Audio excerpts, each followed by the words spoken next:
Hold on. I'm coming. I want to rip the buttons again. Tell you how many shirts I've done that to. What is up, Flick fans? Welcome back to my channel. Zack Snyder's Justice League is dropping on HBO Max and in theaters this Thursday. I had the chance to watch the movie thanks to Warner Brothers, and today we are going to talk about it. Will it live up to the hype? Is it better than the 2017 Justice League film? We're going to talk about all of that. If you guys like this review and you enjoy these DC films, be sure to drop your thumbs up down below, and let's do it. So this is Zack Snyder's definitive director's cut of Justice League. Determined to ensure Superman's ultimate sacrifice was not in vain, Bruce Wayne aligns forces with Diana Prince with plans to recruit a team of metahumans to protect the world from an approaching threat of catastrophic proportions. Oh my goodness, we were all hyped for this film. Now, maybe not everyone was on that level at first, right? Especially me. I had to get motivated through trailers and then just learning about the fact that this movie actually existed, right? I was very hesitant because if this film fails... No! God, please, no! No! It just feels like such a gut punch for fans. At least Zack Snyder gets his vision out because I think that's the most important thing here, but we really wanted it to be good. Now, this movie is 4 hours long, divided into 6 individual parts, each part varying from 25 minutes to sometimes 45 minutes long, and each of them have a very distinctive idea or concept that surrounds the overarching story. And the overarching story here, I won't lie to you, is a very similar shell when you look at point A all the way to point B. It's that in between that varies drastically from certain scenes. Now, honestly, not very many, but certain scenes that you will recognize, different color grading, different construction, sometimes the way it plays out differently altogether, but they are there, right? That creates the structure, the backbone for the film. But what I was excited to see is how are they going to fill in the gaps and how are we going to transition our way through this movie as opposed to what we got with the other movie, just kind of going from scene to scene. And I went back and actually rewatched the 2017 Justice League film just to get myself mentally prepared for this movie. And the entire time I was watching, sure, certain moments are fun enough, I guess, but they tried too hard to be quippy and humorous when the scene didn't really call for it, and they just kind of go from one place to the other without any explanation. Why are they here? Why are they doing this? Steppenwolf, what's the point, right? He needs some sort of motivation, and we just didn't really get it, barring a little bit of exposition here and there, but none of it felt warranted. I'm here to tell you guys, and I know it's really hard to hype up a movie like this, not get people excited, then be inevitably disappointed, but I'm telling you right now, pretty much everything fans are going to want to see in this movie is in this movie, but it's not there without purpose. That's one thing I said in my tweet when I tweeted out my immediate reaction. This is a movie with purpose. Every character's intent is fleshed out in a way to where you're ultimately understanding and buying why they're doing what they're doing, right? And that not only surrounds our team, and I'm talking each individual member, the standouts we'll talk about here in just a second, the villain. Steppenwolf has purpose. There is a reason for him being here, and we get many scenes that were not even close to being in the other cut of the movie that give us a bit of an idea as to the why, and you finally feel some sort of connection to him. Not only does he look better visual effects wise, the motivation is there. Now, you've seen the trailer, right? This is a non-spoiler review, but I will be talking about the trailer. So we know that Darkseid will have a presence in this film. I will not say anything other than, oh my goodness. See, not only am I a film critic, I am also a huge comic book fan, and DC has always been the route for me, right? And I've always grown up being a huge Darkseid fan, especially when you go back to the early Justice League Unlimited days. This is everything I wanted to see in Darkseid. This was everything I wanted to see in Darkseid. And, you know, to say that we get a tease probably isn't enough, but again, and I'll keep coming back to this point, they set things up, not shoehorning things up, but they set things up that get me so excited for the possibility, now whether we get that, the potential or not, of where we can go with the character of Darkseid. And when I say it was awesome, I say this as a comic fan both and a movie fan. It was awesome and it felt warranted.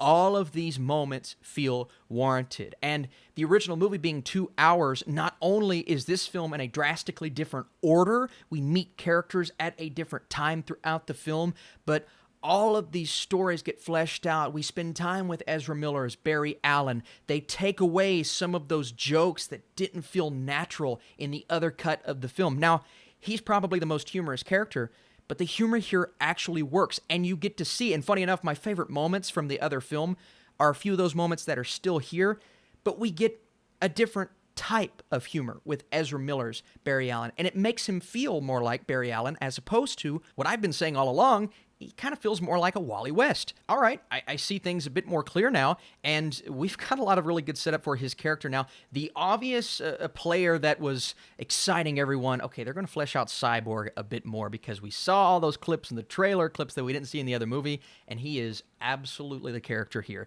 that gets so much, from his relationship to his father, to extended moments learning his powers, to understanding his emotional intent behind his decisions, seeing his anger, his frustration, understanding his frustration, but also seeing that heart conveyed, well, that we've always seen conveyed in the character of Cyborg throughout the comics and the TV show. So it was great to see that. Batman is awesome. I had a huge problem with the way Batman was conveyed in the other film because it was almost a complete 180 from Batman v Superman.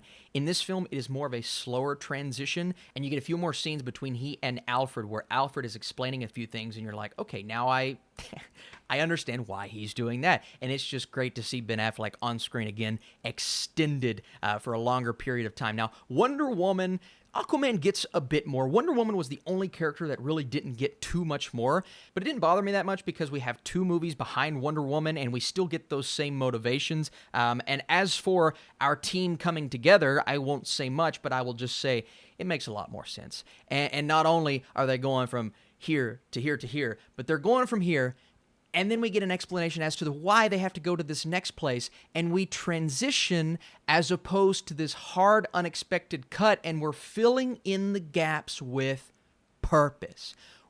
Was that so hard?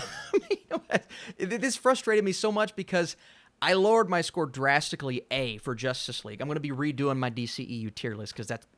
But now... I'm astounded with why they made so many cuts because it flows so much better. Now, in terms of negatives with the story, is it still a bit long? Yeah, it's 4 hours, right?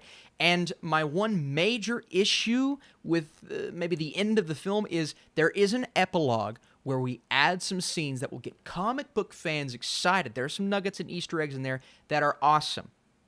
As a film, I don't know if it added too much to the movie. I'll just say that much. I won't say what it is, but there were certain moments where I said, I don't know if that was important enough to extend this by 20 minutes. I just don't know if it was.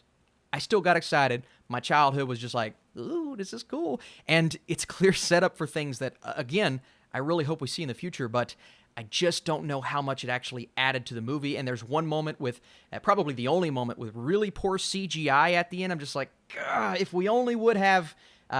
But then there's a moment right after that where I said, okay, I guess I understand. And oh yeah, Superman. Okay, so I'll say this. He's not in the movie too much more than the other film, but the scenes featuring Superman, it is a complete 180 from the other movie, and there's no CGI upper lip, so thank God. And just to hit upon the moments that are extremely different really quick, there are a couple of montages in the other film and scenes that just feel unimportant, if you will, cut entirely. And I'm talking, well, they went in, they redid a few things, and they reconstructed the scene. No, they're just gone. And I was so happy because it seems like the majority of those were moments and scenes that just didn't feel necessary.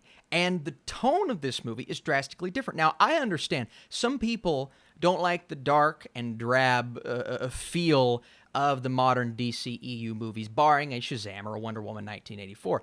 And again, I understand that to a degree. I've never had an issue with that, though. I don't mind the dark tone. I like the fact that we are really diving into the history and the lore of these Greek godlike characters, and there's this epic feel to the grand type of storytelling that you're trying to do there. And honestly, I mean, this is probably, and I'm not saying from a quality perspective, because obviously Lord of the Rings is like one of my favorite things of all time, but this is almost DC's version of Lord of the Rings because it's epic, and we see these battles. Not only do we get those flashbacks to those times, but we stay in those flashbacks, and we get to see them play out, right? So that, I'm watching this thinking, this is bigger than anything we've ever seen in a DC movie.